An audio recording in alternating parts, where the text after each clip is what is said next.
Asia is growing rapidly. While economic ties deepen, new political tensions are also on the rise. This program focuses on individuals who live beyond national boundaries. The discussions aim to look for a better Asian future. Today we will focus on the transnational collaboration of citizens working towards improving the environment. Environmental pollution has now become a global issue. Many people are suffering from problems that spread across borders, such as the dispersion of air pollutants and the contamination of big rivers. An international response is necessary to tackle these problems. We went to investigate the island of Borneo, where over 80% of palm oil consumed worldwide is produced.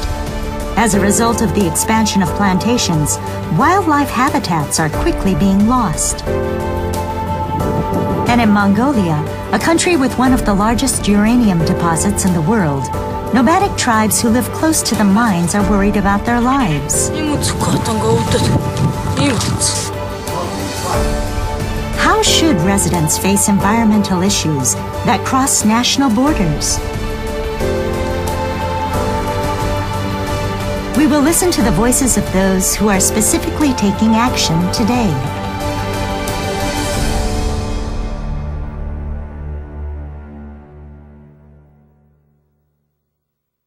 Hello, this is Living Beyond Boundaries, and I'm your host, Morley Robertson. Today, we will be focusing on a topic of great concern to many and something which I am particularly interested in, which is the environment. We'll pay particular attention to Mongolia and Borneo. I'd like to introduce my three guests. Firstly, Agnes Chan, who is a singer and UNICEF Goodwill Ambassador, and she will probably voice the views of the general public as well as her own. Thank you for being with us. Thank you. And also, please meet Mr. Yasushi Hibi, the Vice President of an international environmental NGO. He is one big globetrotter. He's almost been everywhere in the world. Thank you very much for being with us. Thank you. It's a pleasure being here. Okay. And also, we have with us Ms. Sachi Ninomiya Lim, who is an environmental education specialist. Thank you. Yes, thank you. Okay, first I'd like you to take a look at a photograph here.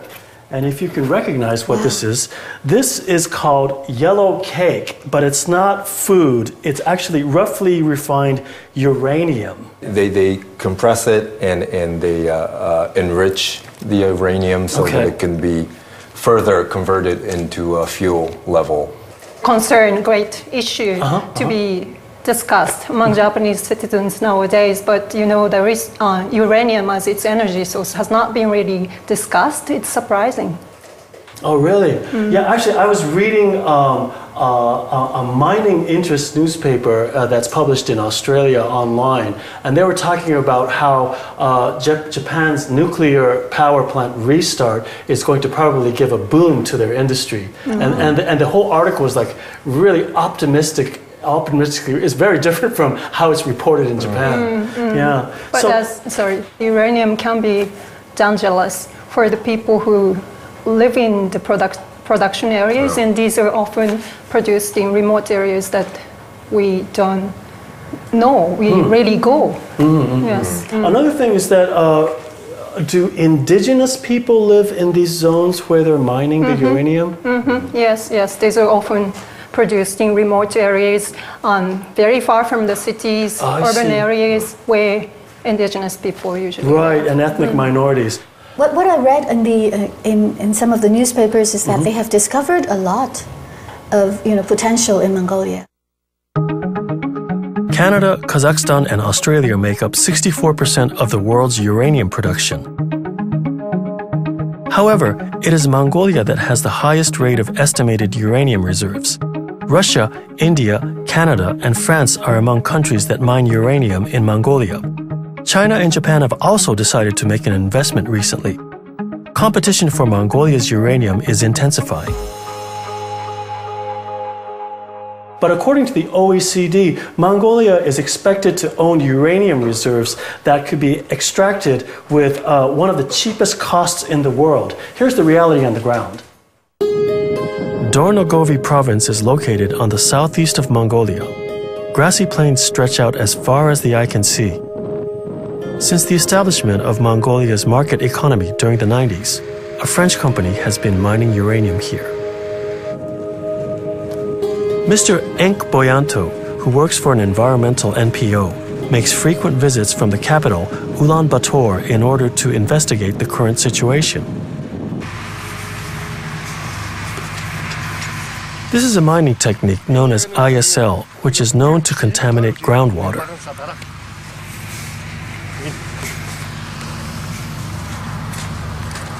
Sulfuric acid is poured in so that uranium is extracted.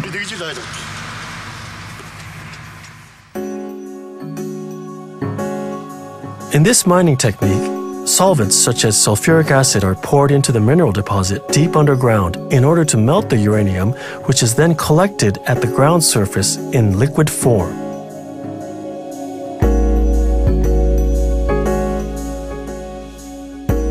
Mud filtered from this liquid is carried to factories, where uranium is extracted and refined, turning it into fuel. Mongolian workers have been hired for low pay to do this work. It destroys both the environment and our health. The worksite is fully exposed. Gas emitted from the mining in uranium left on the soil has profoundly impacted the local environment.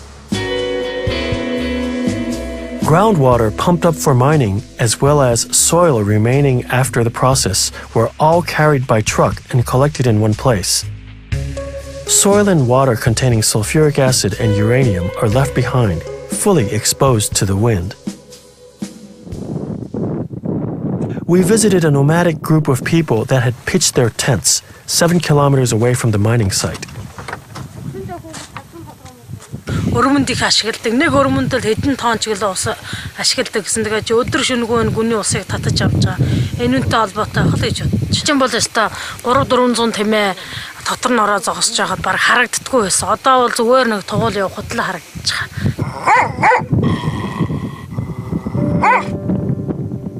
Around 10 households are raising roughly 1,500 livestock in this area. In recent years, they have noticed abnormal occurrences in their livestock's health.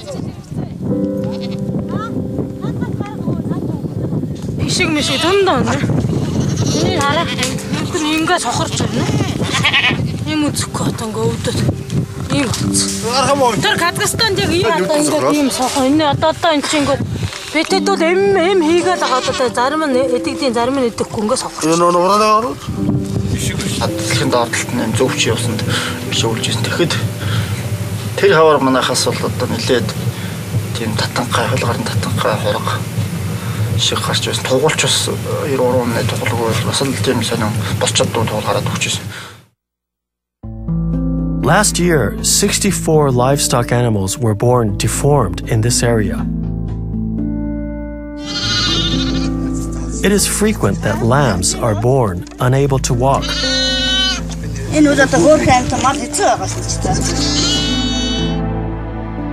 A baby goat born without an anus. It died soon after it was born.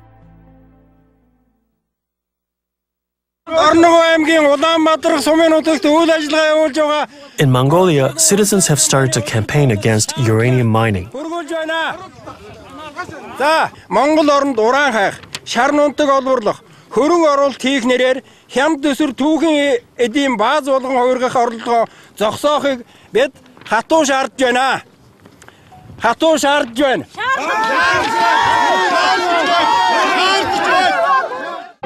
Golompt is an environmental NPO that was established 3 years ago. It has 4,800 members, ranging from citizens to researchers, both inside and outside the country. Using social media, information is shared across borders, tracking government actions and changes in the environment. The staff work with Japanese researchers too. Ms. Ryoko Imaoka is one of them. She has been researching the depth and richness of nomadic culture in Mongolia for the last 25 years. She has attended international conferences where she reported on changes in the Mongolian nomads' environment.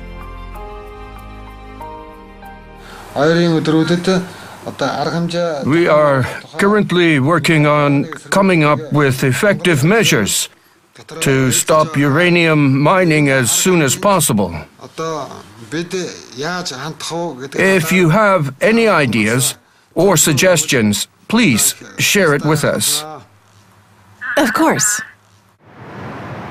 By partnering internationally, the people of Mongolia are trying their best to halt environmental destruction. Well, the situation in Mongolia does seem serious. You have any thoughts, Agnes? I never knew that, like by mining uranium, it can actually affect the quality and quantity of groundwater and surface water, and then the soil, and that in turn affect the livelihoods of people and then kill the animals. This is very serious. Again, the people in Japan have a great concern over the pollution caused by the nuclear plant itself, but we are not aware of these things. We have no opportunity to know these things. We have made no effort to know these things. It's probably very important for us to learn from them.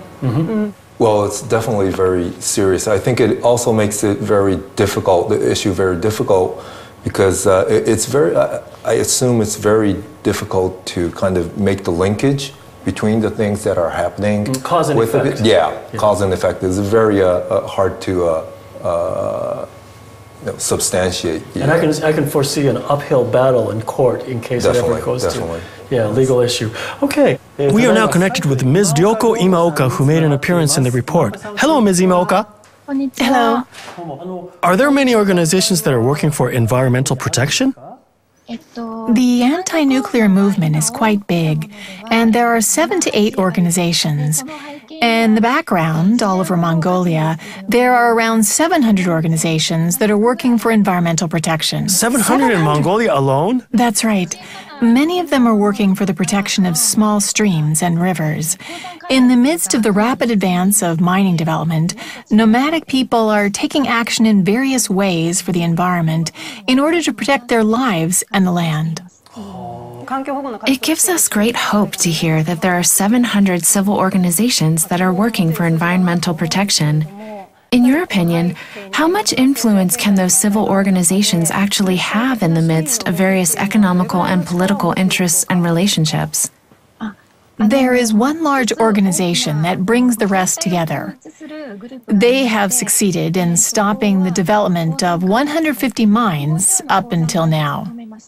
I am currently teaching at a university, and I notice that there are many students who come to study from Mongolian boroughs in China.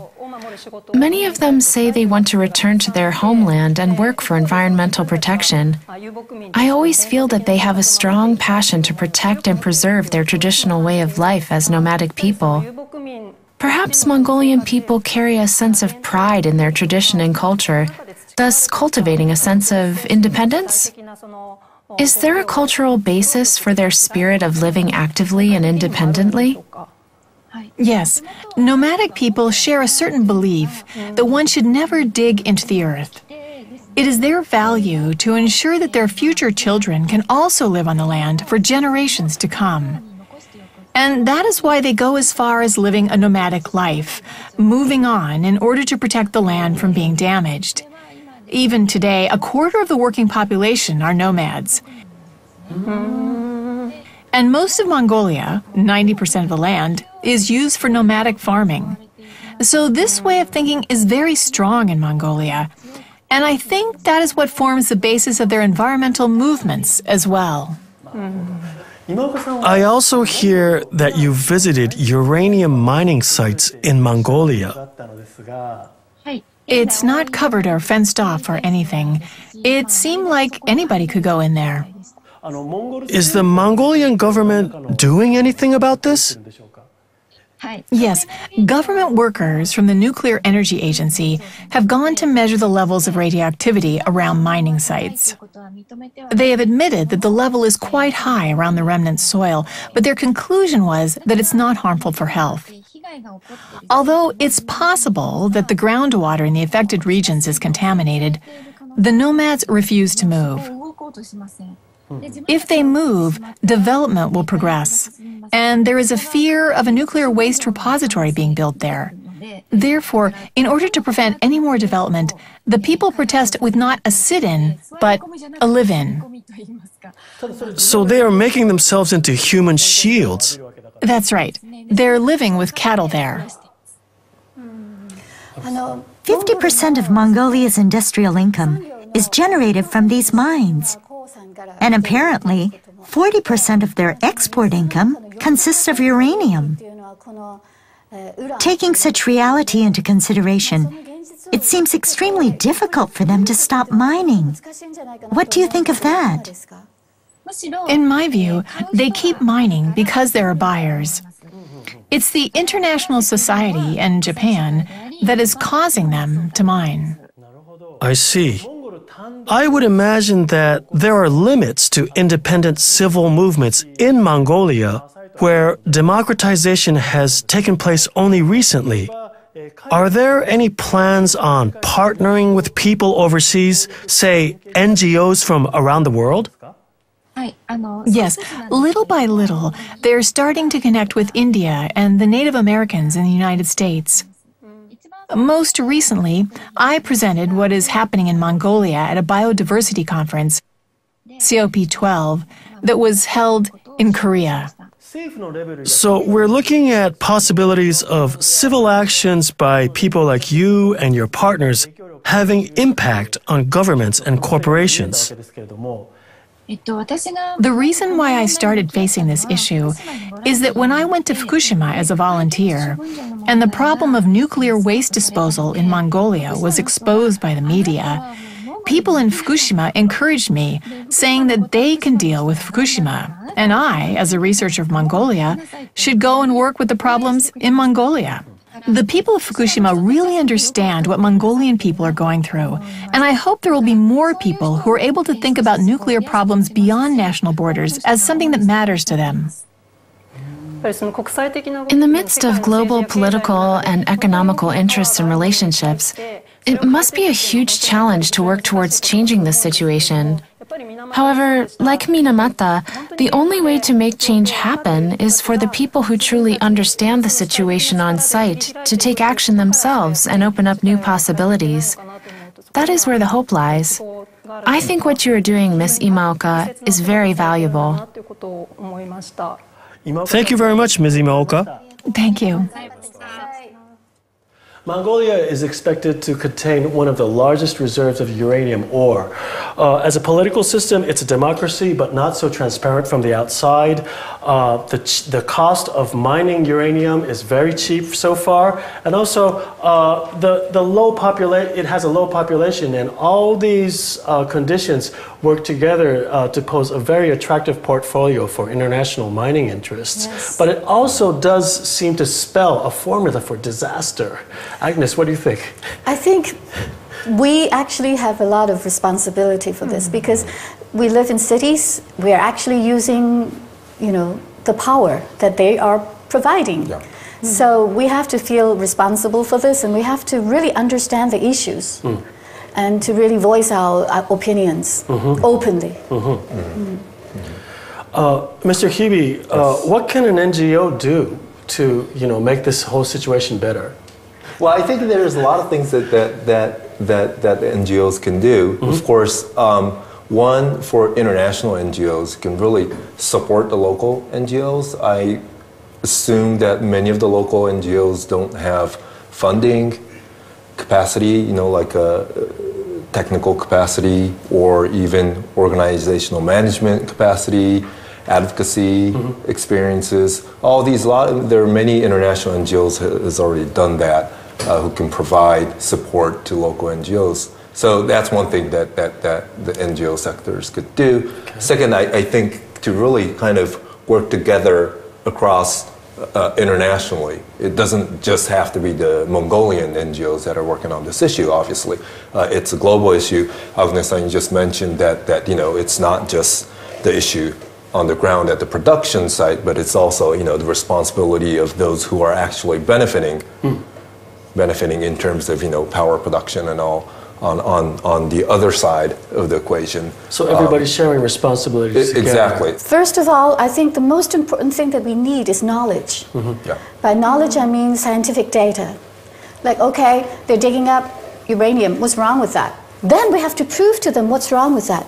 This is not only about the environmental issue, but this is a problem of social structure, social issues, economic issues, environmental issues. Structure. Yes, all together. So in terms of this, it's important to reconnect all these different issues together to recognize them as a whole, as a whole picture, and to connect again the people who are in different positions. Like in Minamata, scientists had played a big role in collecting data. So to influence the scientists' work, the people's power is very important.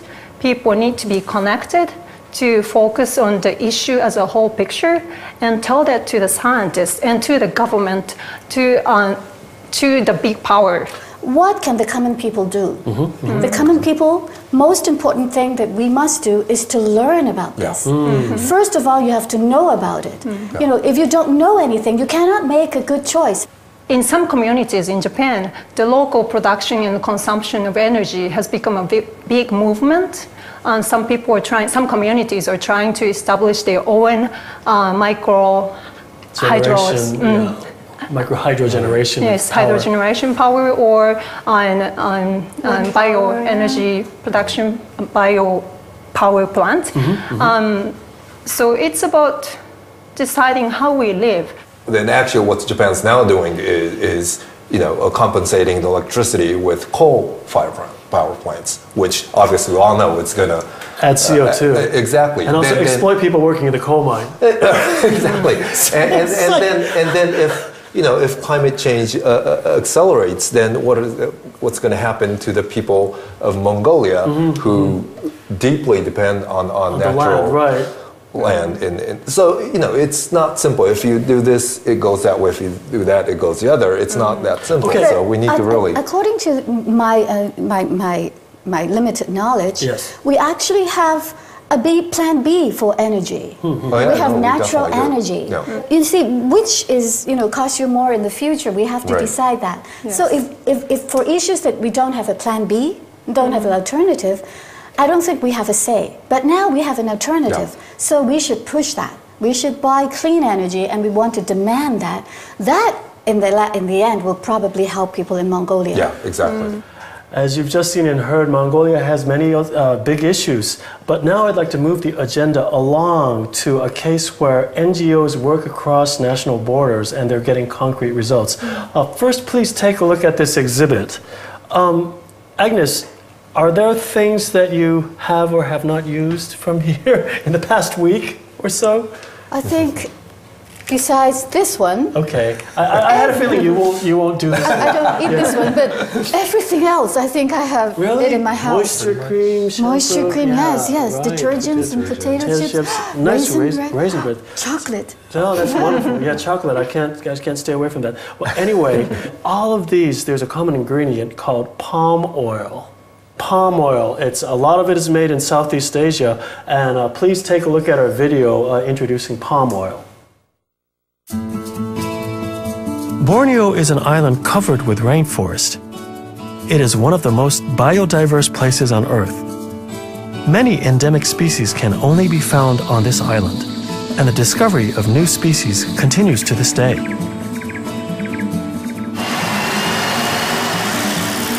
However, since the 1960s, with the rapid advance of deforestation and plantation development, around 56% of the primeval forest has disappeared. Many of the trees cut down for timber are exported to Japan and processed into products such as plywood. In Borneo, the number of palm oil plantations have rapidly increased since the 1990s.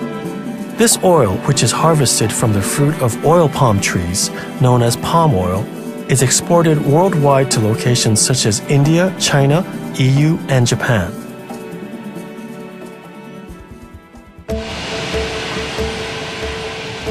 Compared to oil made from soy or rapeseed, the crop yield is more than 10 times larger, making it the most widely produced and consumed oil in the world. If you were to calculate, it would mean that in palm oil consuming countries, every 3 people own 1 oil palm. This situation is destroying wild habitats.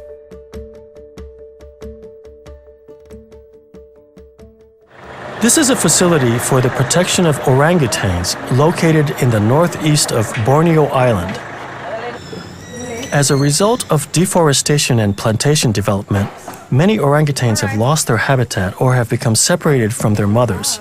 Some of them are sheltered here. Here, the staff prepare orangutans to return to the forest by teaching them survival skills such as tree climbing, skills which are usually taught by their mothers. However, even after being returned to the forest, many orangutans find their way back to the facility, looking for food and safety.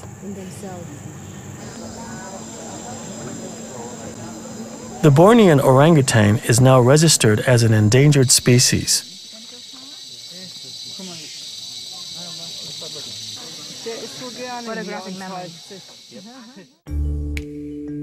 The Asahiyama Zoo in Japan is a contributor to wildlife conservation in Borneo. The zoo is noted for its unique viewing facilities, which simulate the animal's natural environment. Mr. Gen Bando is the zoo director. He believes that the role of a zoo extends to protecting the animal's original habitat. 動物園ってもう本当に何なんだろうと。人のエゴで作った場所なので、悶々と何も考えずにいれば人のためのコレクションで終わる場所なので、最終的にはその域内保全、生息地での彼らの生活につながらなきゃいけないわけで、でもそれがやっぱり最終目標なんだろうと。っていうかそこにつながる動物園でありたいっていう思いがやっぱりすごく強くあってですね。The Asahiyama Zoo participates in Borneo's conservation efforts. As a result of forests being destroyed, wild animals are being endangered. An increasing number of elephants have fallen into small animal traps while looking for food near villages. Others are killed by farmers after wandering into plantations. The local wildlife service uses tranquilizer guns to capture stray elephants, later returning them to the forest. The Asahiyama Zoo donated a sturdy cage which increased worker safety. This September, a rescue center was built in order to temporarily shelter wild animals. It was jointly realized by the Borneo Conservation Trust Japan, where Mr. Bando is a director, and the local government. In the future, study tours will include visits to the rescue center. The aim is to convey the current situation to visitors from around the world. Yeah. I can get worked up when it comes to animals like elephants and orangutans. We've now invited Mr. Takashi Aoki, who works for the protection of wildlife with the Borneo Conservation Trust. Welcome to the program. Hello, I'm Aoki. Pleased to be here today. So, Mr. Aoki, are elephants and orangutans in decline? That's correct. It's said that there are currently about 7,000 orangutans alive. There's been a rapid decline from around 50 years ago.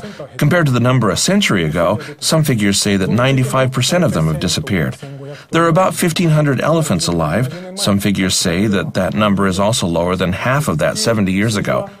This is why they are an endangered species. Since the situation in Borneo is different from that of Africa, the animals are not being targeted by poaching. The area of rainforests are rapidly decreasing in the first place, significantly altering the living environment of the animals.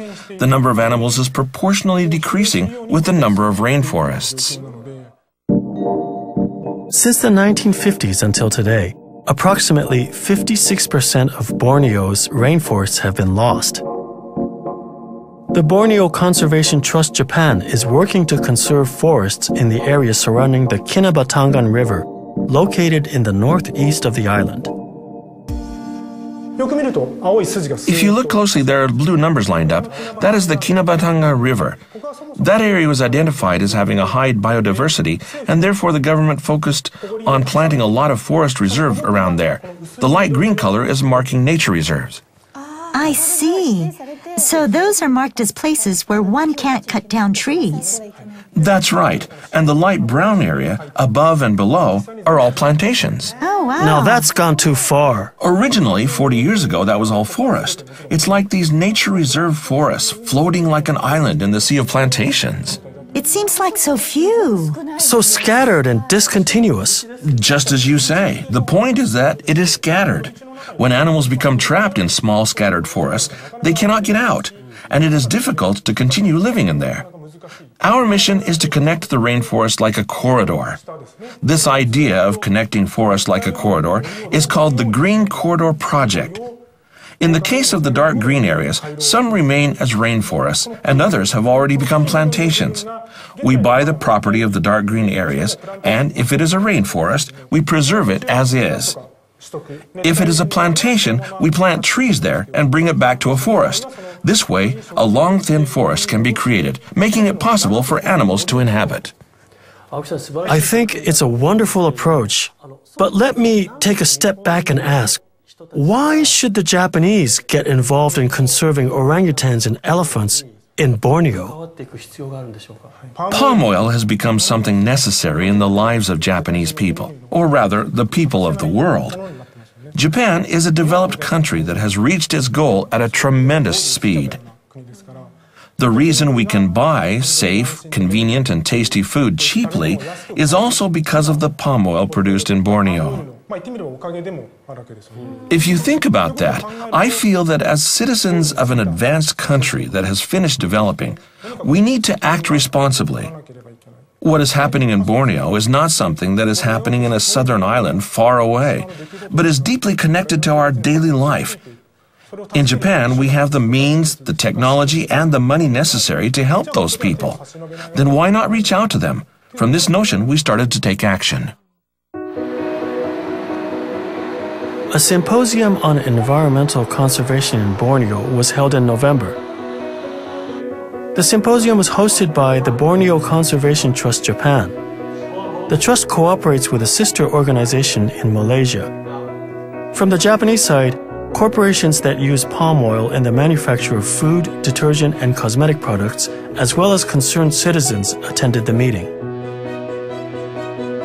From Malaysia, plantation owners and directors of wildlife services came to Japan. On this day, one of the main topics was certified sustainable palm oil. Certified sustainable palm oil is produced through a transparent process which takes into account the environment and human rights. It is certified by the Roundtable on Sustainable Palm Oil and currently covers 15% of production.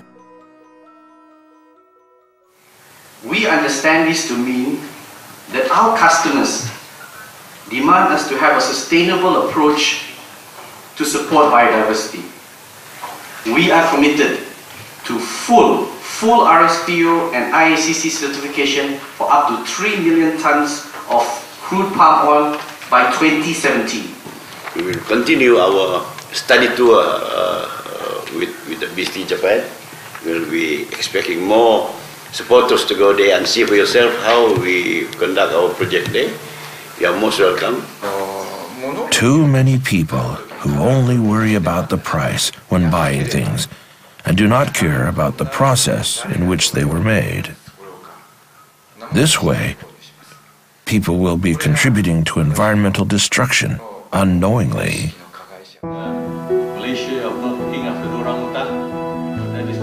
The director of the Borneo Conservation Trust, Mr. Saraya, manages a well-established detergent manufacturing company.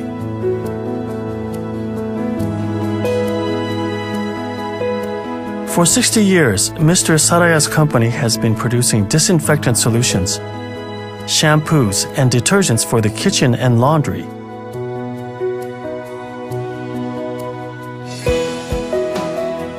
Ten years ago, Mr. Saraya visited Borneo after hearing about the grave environmental destruction caused by the production of palm oil.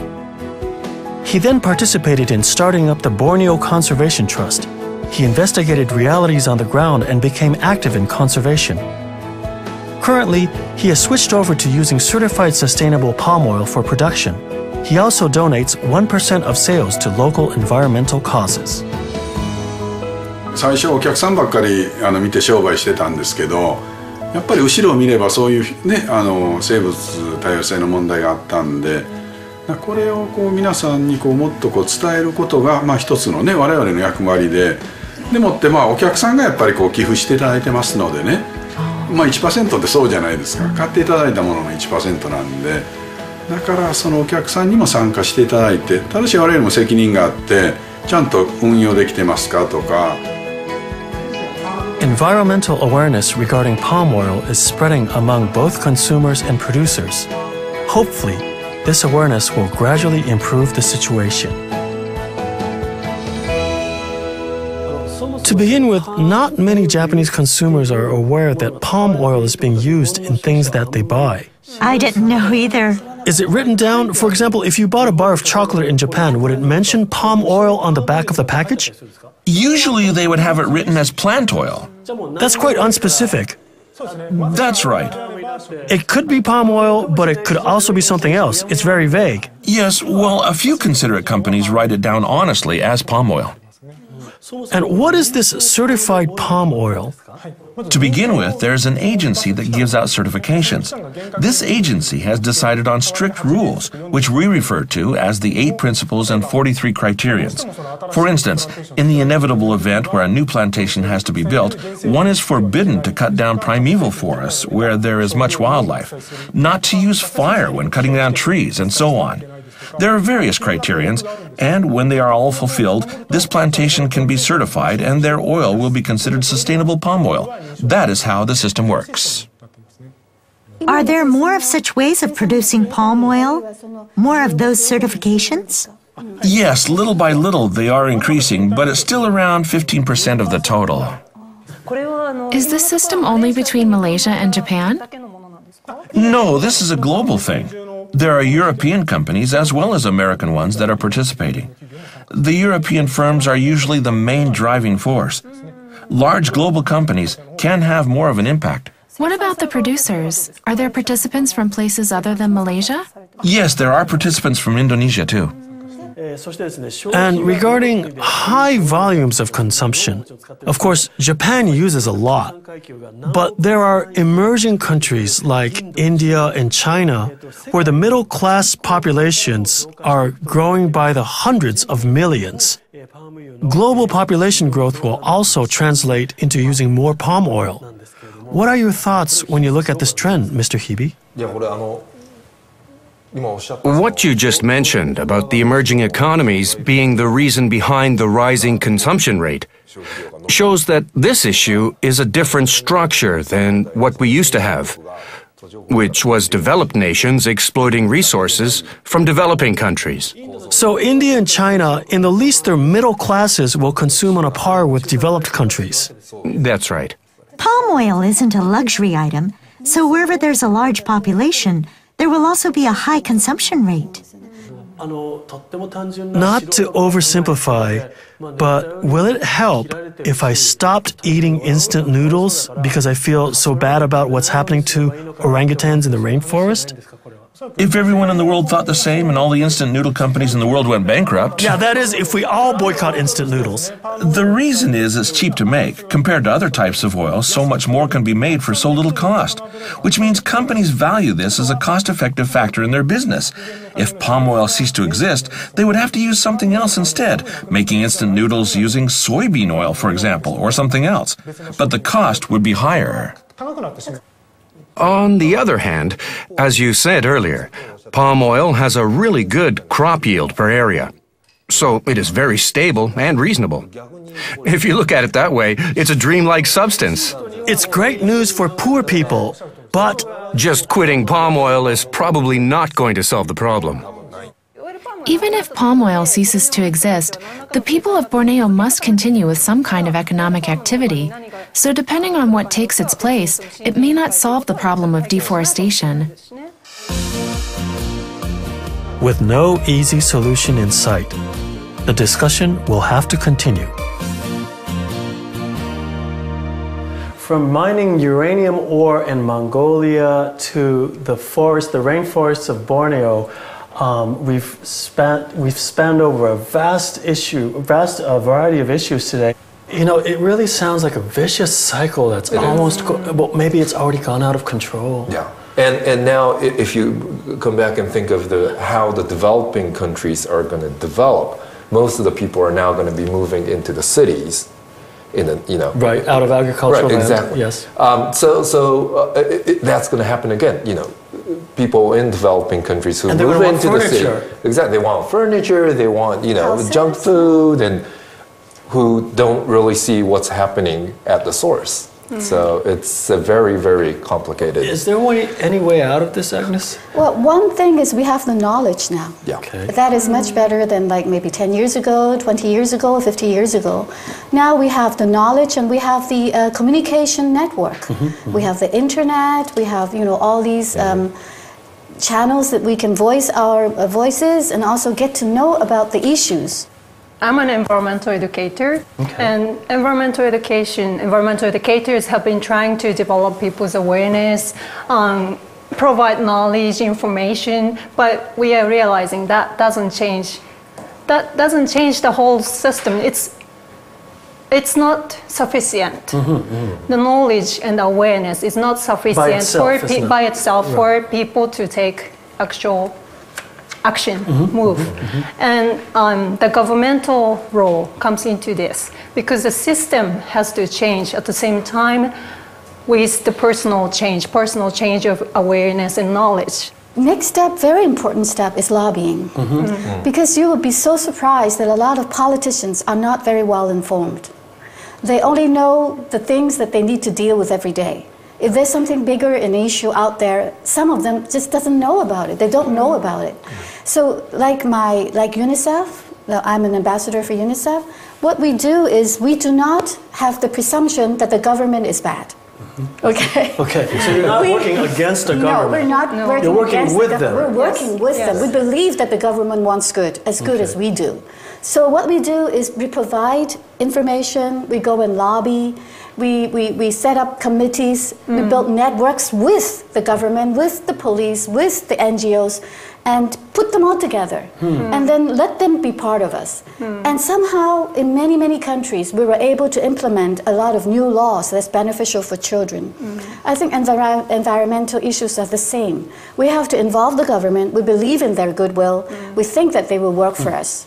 When you are talking about sustainability, sustainability is not only about the environment protecting nature, but also about protecting human rights and giving enough power to those people who have a smaller voice, or it's about creating peace, or it's also about enough jobs to the people. So all these together, we have to have the value education. But people want the cheapest and most massive fast food. How do we wean people? How do people grow up to stop being so dependent on this? Well, I think of course we do need to work on the consumption side, consumer side, and to change the way that people think, the way they choose to buy things. There's also a way to work from the production side. From the production end. Okay. Yeah, it's not the only solution, but that's one thing that we could do. Okay. And like we saw in the video earlier, the orangutan conservation project is now generating new jobs as ecotourism. So I think it's important to show that it is possible to generate economic income at the production level, and without investing into palm oil plantations and opening up new forests. So I was just thinking that if we can separate out all these production places instead of concentrating at one single island, killing all the elephants and all the orangutans and all the people's livelihood, we should actually separate it into smaller communities. So diversifying the production and consumption. Yeah, maybe China can make their own. So you're basically talking about the kind of, how do you call it, organic low-cost paradigm, right? Maybe, yes. But many people, even in advanced countries who support that, have a sense of despair thinking, oh, well, that's for the top 1 percentile of the economy. The very rich people, they say, oh, we have to save the pandas and the orangutans and the rainforest. So they go and make a conscious effort, and it's intertwined with their kind of fashionable lifestyle. But how can the middle class or even the lower middle class become organic? Is this possible? Well, I think one way to do it is, we need to rethink how we sort of manage our economy. Think of a standing tropical rainforest. Intuitively, we know it's valuable, we know we need to conserve it. But for the people who are living there, it doesn't bring in $1 by just keeping it as a forest, right? You cut it down, you turn it into plantations, that's when you start earning wages. And the sort of rich people in the rich countries who see the picture, who have the privilege of the knowledge, say, no, don't touch it, and that's the best thing. So maybe just giving them money to not do anything? But that's actually one way to do it. GDP, again, you don't earn a single dollar in terms of GDP if you keep it as a forest. It only adds GDP when it's cut down and turned. So I think we need to come up with new ideas on how to sort of. Well, Bhutan has this system of Bhutan, yes. Yes, National Happiness Index. Gross national happiness. Yes, but I've been to Bhutan. Well, when I asked them, are they happy? They are happy. They said they are happy, but then it's sort of like very spiritual in a way. So, and to them, the GDP doesn't mean anything. It's like to sustain, to live one day at a time. I think we have to go back to the value. What she was talking about. Ninomiya-san was talking about the value. What we value in life. Right. And when we eat something or when we turn on the lights, we have to remember that there's somebody at the other end who's like losing out because of what we have.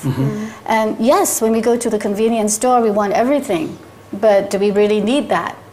And if we don't need that, we should let people know, I don't really need that much. I might need like 1 month a package of potato chips, but not every day. Right.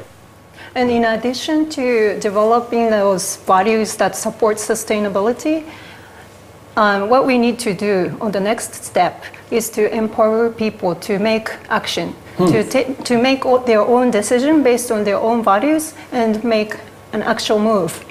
And environmental educators have been starting to call their specialty as not environmental education, but education for sustainability or education for sustainable development. Education for sustainable survival. Yeah. Maybe we have to, it's time for us, each person, to look right in front of us and become, I don't know, maybe more awake about what we're doing and how we're affecting the world, how we can sometimes make things better. Today's discussions, I feel like I've been able to stand at the doorstep of the issues that really matter. So I'm trying to work up the optimism to keep going on. I hope the same is happening to you too. You've been watching Living Beyond Boundaries. Today, we have met people who are slowly improving the status quo by tenaciously tackling the global environmental problem while holding on to a strong personal belief. By looking at one's own circumstances while being aware of the connection between countries, we can further our understanding about the future of the environment of Asia.